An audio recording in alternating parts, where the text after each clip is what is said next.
Egusi soup is one of my favorite Nigerian soups, and today I will be showing you how I made this beautiful pot of goodness.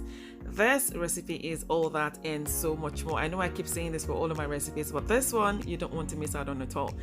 And before then, please subscribe to my channel. Please press that red button down there, please. Thanks. So to begin, we're going to boil some meat, and here I've got some goat meat and beef. I've also got some shaki and esero bokoto, and that's tripe and cow foot for those wondering. And to season, I will be using some blended onions as well as stock cubes and salt. I won't be using curry or thyme or any other spices for this, and that's because I will be cooking with the meat broth. For most Nigerian recipes, or for most traditional recipes, you really can't use those spices, so I'm going to be skipping those. And I will also be using some scotch bonnet peppers, and that's just for heat. So I won't be adding water at this time. I'm just going to cover and simmer for about 20 minutes, and this helps to intensify the flavor of the meat. And after 20 minutes, I will check back, and as you can see, there is more moisture in the pan than before. And to this, I will be adding just enough water to cook the meats. Please be careful when you're adding water, so you don't end up adding too much. You need your stock to be very flavorful and very concentrated. And then I will cover and leave this to cook until the meats soften. Since the meats have got different textures, what I'm going to do is I'm just going to cook them together, and then I will take out the goat meat and beef when they're soft, and then continue to cook the cow foot and tripe until soft. After boiling the meat, you've got three options. You can either use the meats as they are, that's boiled, or you can fry, and the third alternative is to grill. I will be grilling mine. I really don't like fried meats when it comes to soups, because we will be using quite a lot of oil, so I'm just trying to avoid that. Anyway, I will be throwing this in my grill, and I will grill for about 20 minutes thereabout at 160 degrees Celsius. That's because I don't want it too dry. I still want it a bit juicy. And after grilling, this is what it looks like. As you can see, we have lost some meat along the way. I don't know what's happened to them. Anyway, I'm just going to set this aside. So for my egusi soup, I will be using some smoked fish as well as some locust beans. With the smoked fish, I have already cooked them. I did cook them a while ago, but then I put them back in my freezer. So I'm just going to pour some hot water over it, and then also pour some as well on the locust beans and soak for just about a minute, and then wash off.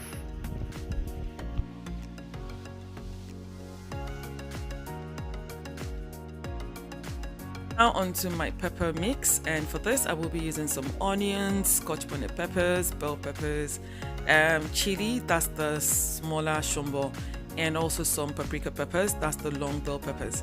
So and there's something that I learned recently that I thought I'd share with you. If I'm making soups now, I prefer to use peppers that aren't exactly fresh. I don't know how to really say, but the ones with like wrinkles on the side, sort of dehydrated, they taste so much better for soups because, they are more ripe and they don't have as much water content as the fresh ones. So it's something that I think you should try, because I tried it and honestly, I haven't looked back since then. So I will be preparing my peppers now, and what I will be doing is to chop them up, and I don't like to use the seeds as well, so I will be taking them out and then throwing them in my food processor. And this will be blended roughly. I know some people like to do a full blend. I really don't like it, and that's because I feel like it makes my soup a bit watery, and I'm trying to avoid that, and also it takes a while to fry. So after doing that, I'm just going to cover and then blend.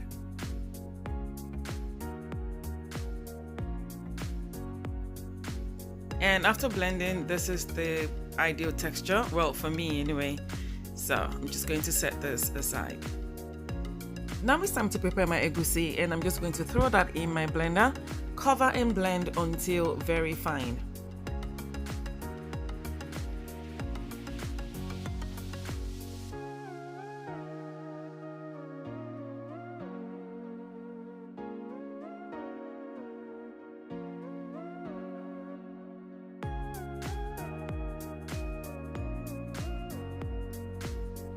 Onto the vegetable leaves, you can use pretty much anything you want. You can use ugu, shoko, uziza, bitter leaves, pretty much anything, spinach as well.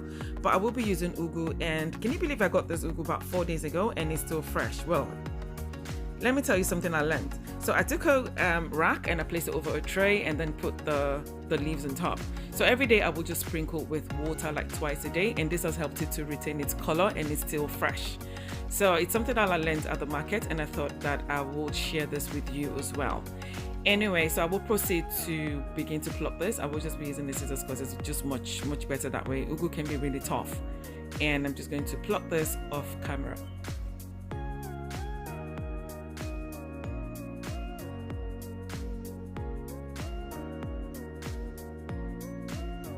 After plucking the leaves, I will transfer them into a bowl and then pour some boiling water over the leaves. And this I won't be blanching because I know I did that with my efo recipe, and that's because I use spinach, and spinach is quite watery, so I won't be doing that on this occasion. And I'm just going to wash this as much as I can and then leave to soak for, say, just about 2 minutes. And then I will transfer this into my colander just to, to sieve. In this process, I will repeat once again, and that's just so I'm able to get rid of as much dirt and debris or germs that's on the leaves. And because honestly, if you don't do this, you might just end up with an upset stomach, because you never know what's on those leaves. And considering how much they have traveled, I really don't trust them at all.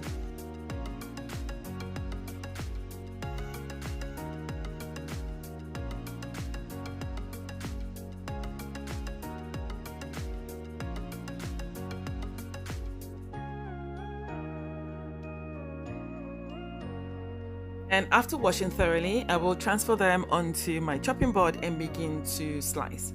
So usually with ugu, I tend to use really small pieces, but because this is a egusi soup and I don't need too much vegetables, so I'm okay with doing bigger chunks. But please feel free to do whatever size that you prefer. And afterwards, I'm just going to transfer them into a bowl and then set aside for use later.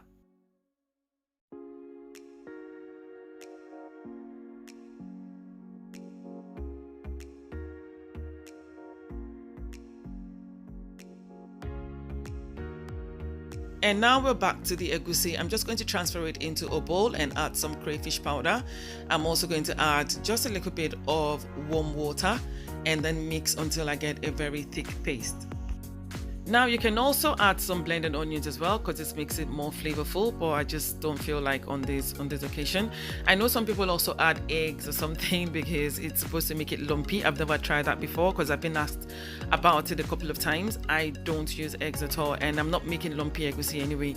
So I'm just going to set this aside for use later, but this is just me just showing you just how thick the consistency is. And after doing that, I'm just going to place a pan on medium heat, and when it heats up, I will be adding some palm oil. I know some people are thinking, all this oil, let God be judge, please. Anyway, and now I'm going to add some chopped onions, and this I'm going to fry for about 2 minutes. Please don't fry for too long, otherwise your soup is going to end up too sweet. Remember that egusi is sweet on its own already.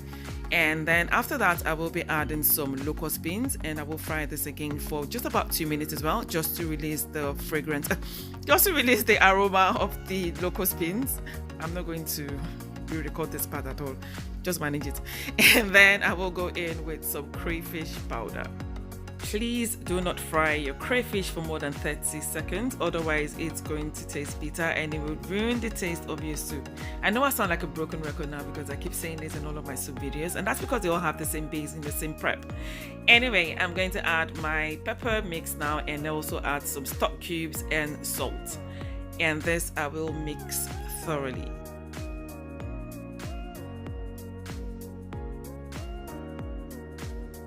Oh, I almost forgot. I will be adding my stockfish at this time, and that's because it's pre-cooked, but it's not as soft as I want it to be. So I'm just going to add it quite early, and then just mix thoroughly, cover and leave to fry for about 25 to 30 minutes. But please check on it every now and then so it does not burn.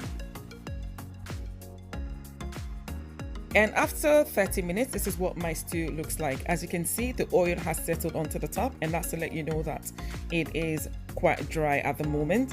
And then I'm just going to stir, and that's just to raise up whatever burnt bit, but I don't think mine has burnt at all. And to this I will be adding my meat. I will also be adding some pomo. I forgot to mention earlier that I had some in my freezer, so I'm just going to add that to it and mix thoroughly, and this I will leave to fry for about 5 to 10 minutes.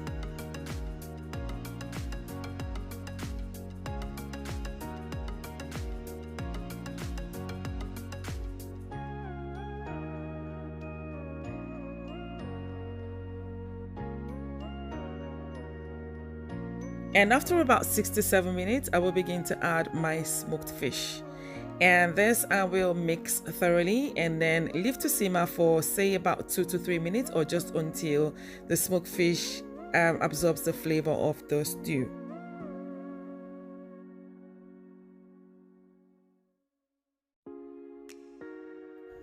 And at this time, I'm going to begin to add my meat broth.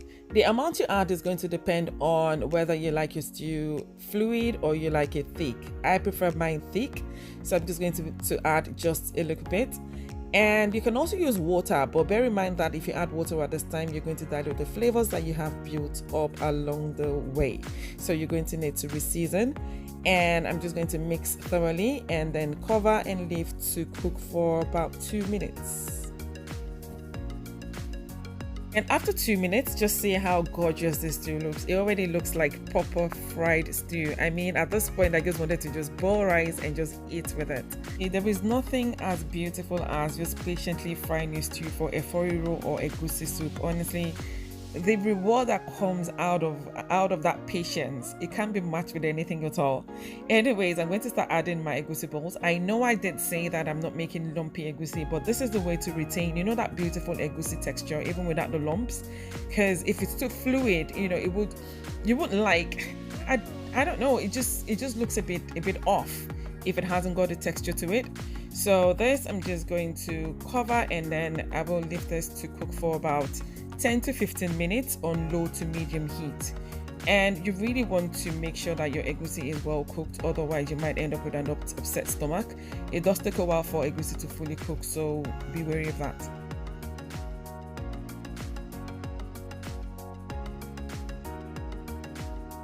Now after about 15 minutes, I will check back on the stew, and then I will begin to break the egusi balls.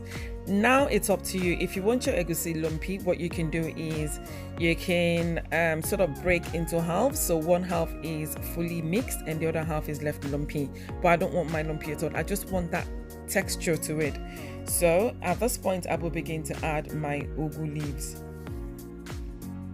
Now, if you're going to be using some bitter leaves or uziza, now is the time to add that as well. I'm only using ugu, and that's fine with me.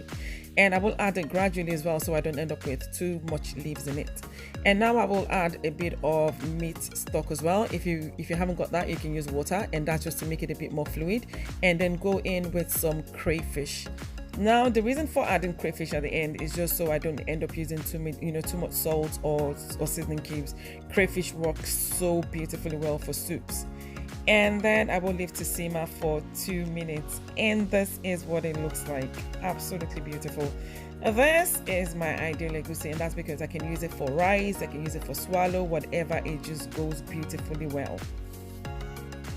So if you've enjoyed this recipe, please give me a thumbs up, subscribe to my channel, share, like, comment, and if you do replicate this recipe, please let me know how you get on. I'd love to read from you.